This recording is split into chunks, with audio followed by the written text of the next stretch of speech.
First Contact's folly. The crystalline spires of the Navari command ship cast prismatic shadows across the war room as Supreme Commander Jackson Ravix studied the holographic display of Earth's defensive positions. His iridescent scales rippled with barely contained amusement as he addressed his officers. "These humans," he purred, mandibles clicking softly, "still rely on projectile weapons. Primitive chemical propulsion systems that wouldn't scratch a cadet's training shield."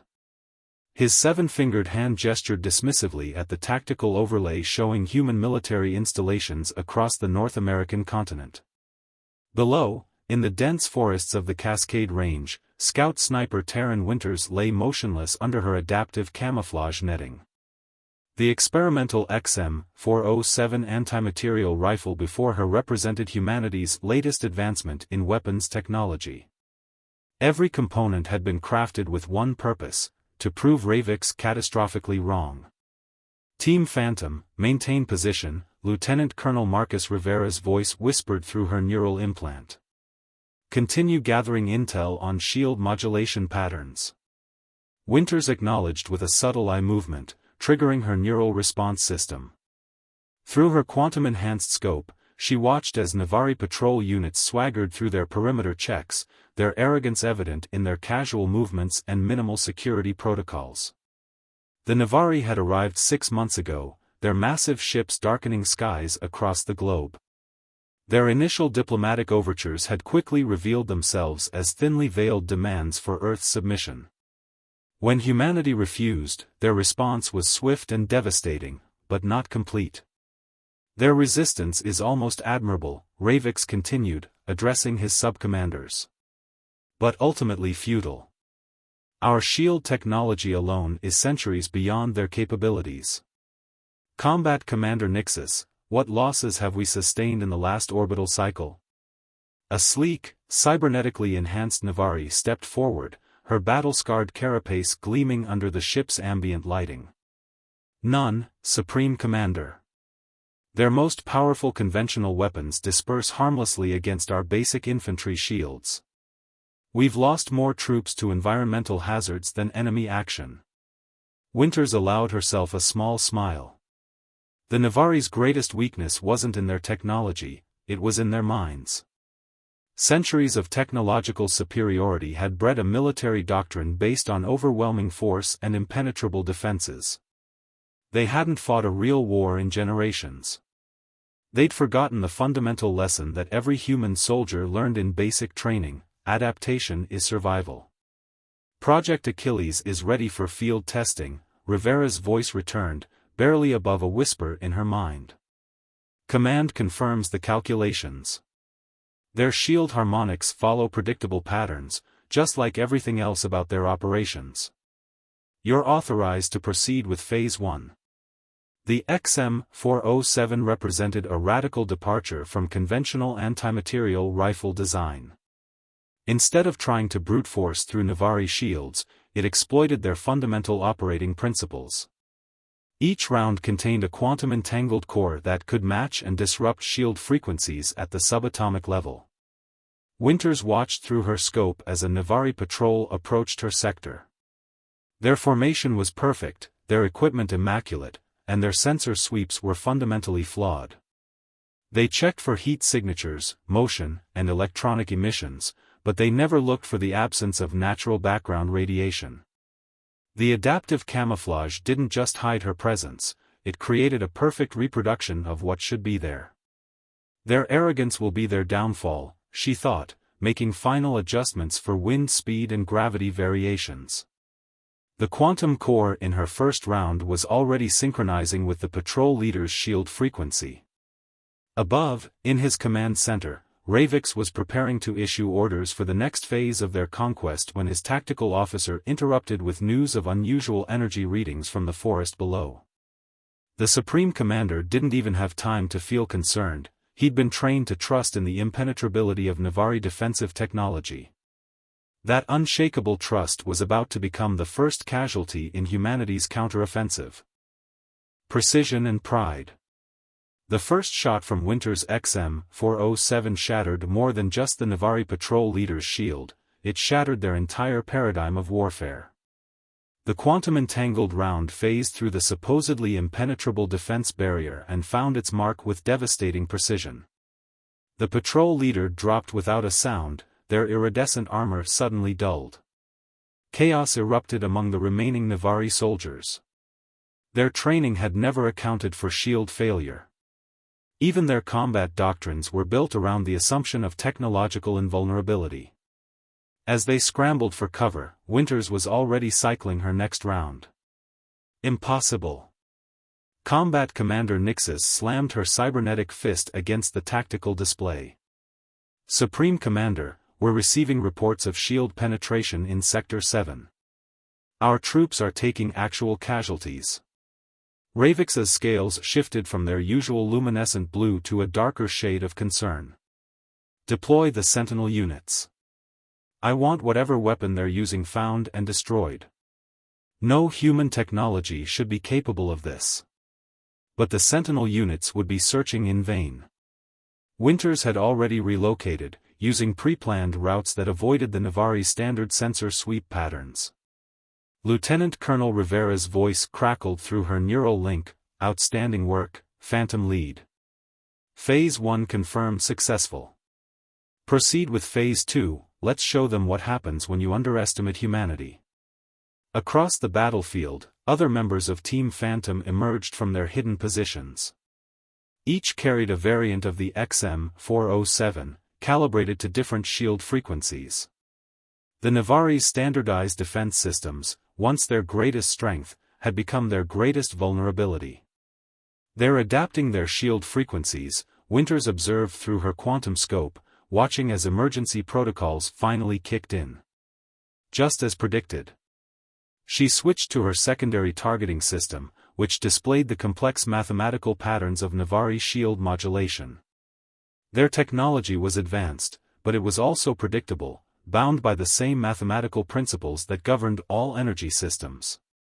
All Phantom units, implement Fibonacci sequence adjustments, Rivera commanded. Their shield adaptation follows fixed patterns.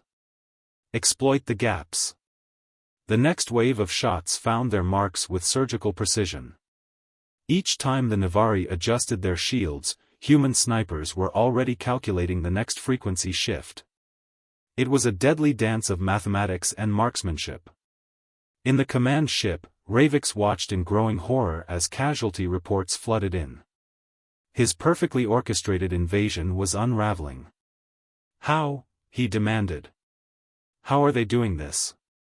Nixis's tactical analysis programs were running at maximum capacity. Sir, they're not just shooting at us, they're predicting our defensive responses. Each shield modification we make, they're already prepared for the next configuration. A bitter truth began to dawn on the Supreme Commander. His forces had relied so heavily on their advanced technology that they'd forgotten the fundamental principles of warfare. The humans hadn't just developed a way to penetrate their shields, they'd studied, analyzed, and learned to predict Navari combat doctrine itself. Down in the forest, Winters and her team continued their methodical attack. Each shot was calculated not just to kill, but to sow confusion and fear among the enemy ranks. The Navari's rigid command structure, another product of their technological superiority, was working against them. Without clear protocols for this situation, their responses became increasingly erratic. Command, this is Phantom Lead, Winters reported. Enemy forces are falling back to secondary positions. Their formation discipline is breaking down. Request permission to advance to Phase 3. Rivera's response carried a note of grim satisfaction. Permission granted, Phantom Lead. Show them why humanity has survived countless wars against ourselves. Make them understand what real combat evolution looks like. As the sun began to set over the battlefield, the Navari's perfect war machine was being dismantled shot by shot. Their advanced technology, once thought invincible, proved useless against an enemy who had turned their own predictability against them. The Hidden Protocol. Dawn broke over the battlefield, revealing the aftermath of humanity's first successful counteroffensive. The Navari's pristine command posts had been reduced to chaos, their perfectly ordered formations scattered. But in the ship's tactical center, Supreme Commander Ravix was about to make a discovery that would change the course of the war. "Sir," a junior tactical officer named Krell approached, his usual confidence replaced with nervous energy. "We've detected an anomaly in our shield diagnostic logs. The humans aren't just penetrating our shields, they're reading them."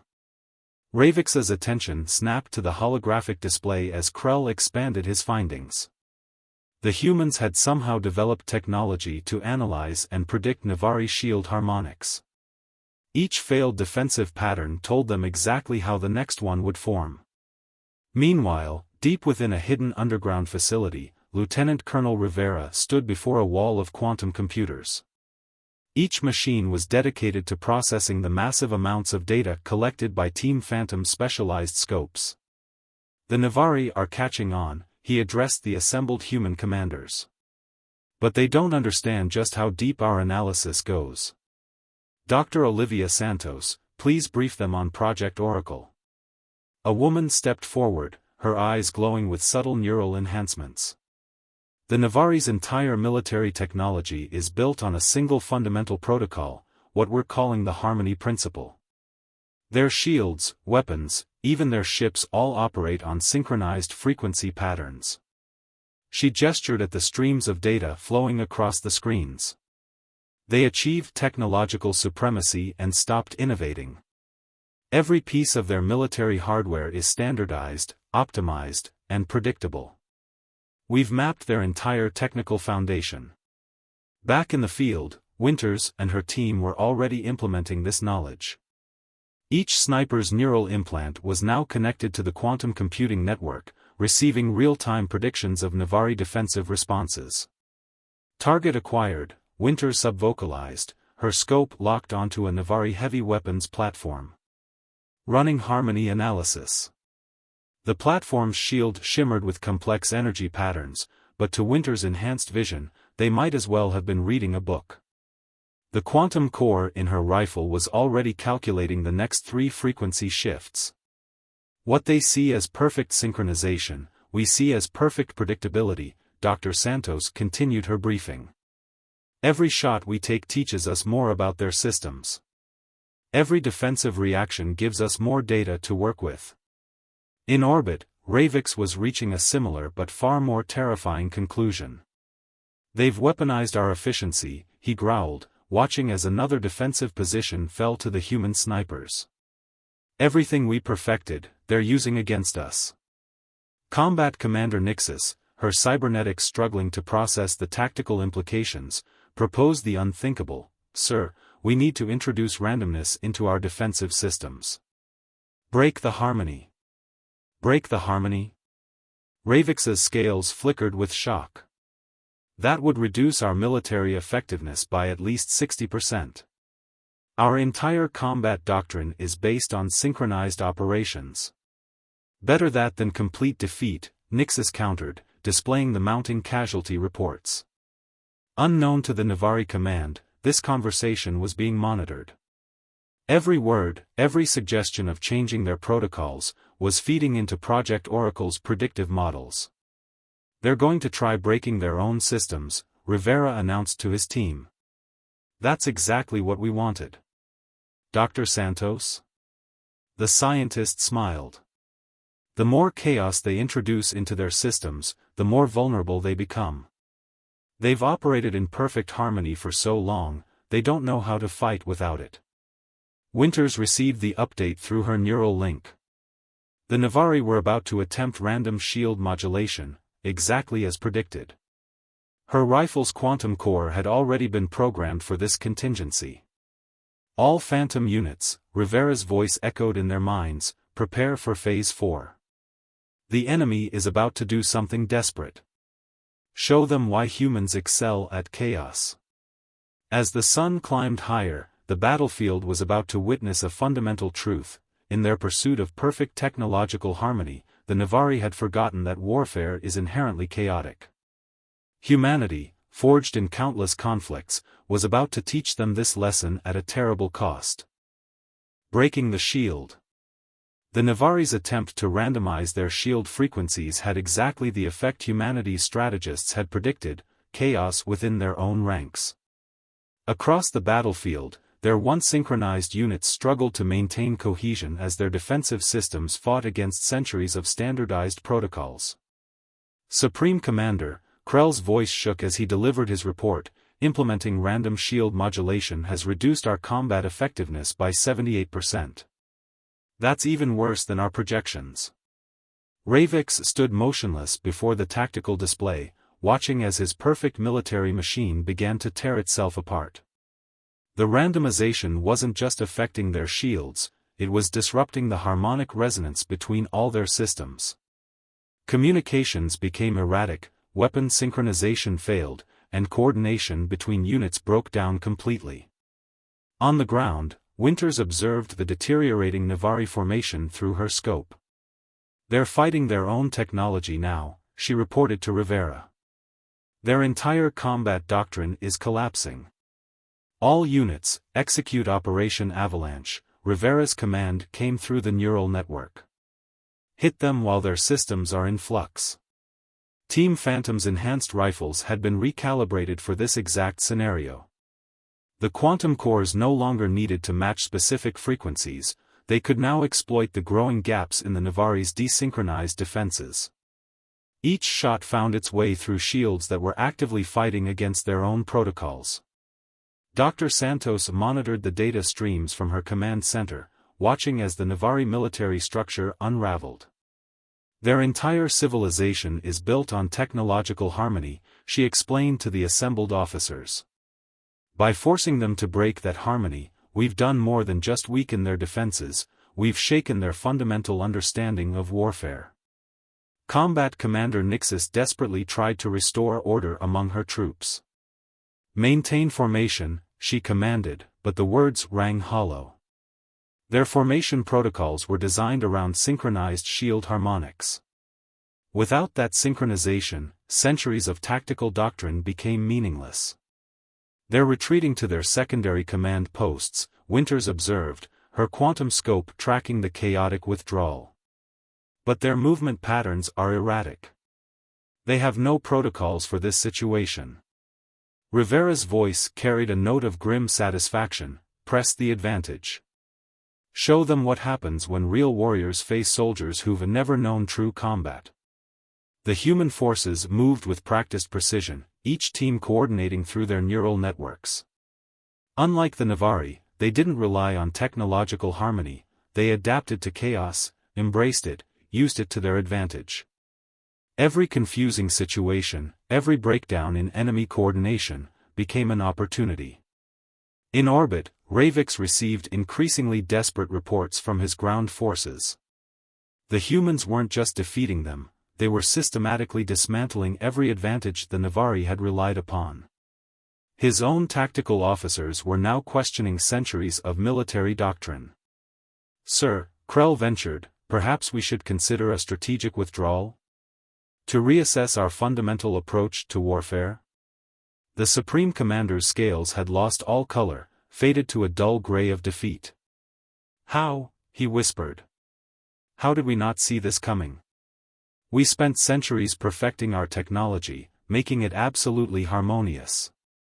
And in doing so, Nixis interrupted, watching another defensive line collapse, "we forgot that war itself is chaos. These humans, they don't just fight with weapons. They fight with understanding. They saw our perfection and knew exactly how to break it." As the day wore on, the Navari forces continued their retreat, their once invincible technology now more hindrance than help. They had achieved technological perfection at the cost of tactical flexibility, and humanity had made them pay dearly for that trade. Victory's echo. As Earth's sun set on the battlefield, it rose on a new chapter in human history. The Navari command ship, its pristine surface now scarred by combat, prepared for emergency departure. In the war room, Supreme Commander Ravix drafted the most difficult message of his career, a full retreat order for all Navari forces on Earth. "The humans haven't just defeated us," he addressed his remaining officers, they've revealed a critical flaw in our entire civilization. We became so focused on technological perfection that we forgot the fundamental nature of conflict. Winters watched through her scope as the alien forces began their withdrawal. Around her, other members of Team Phantom maintained their vigilance, their quantum-enhanced rifles ready. They had learned never to underestimate a desperate enemy, even one in retreat. All units maintain combat readiness, Rivera's voice echoed through their neural links. Dr. Santos, what's the status of their withdrawal? The scientist's enhanced eyes process streams of tactical data. Their retreat is exactly what we expected, methodical, organized, and completely predictable. Even in defeat, they can't break free from their programmed patterns. In orbit, Combat Commander Nixus prepared the after-action report that would shock the Navari High Command. "We didn't just lose a battle," she wrote. "We lost our understanding of warfare itself. The humans taught us that true military strength lies not in technological superiority, but in the ability to adapt, to embrace chaos, to turn the unexpected into advantage." On the ground, human forces began the careful process of securing abandoned Navari positions.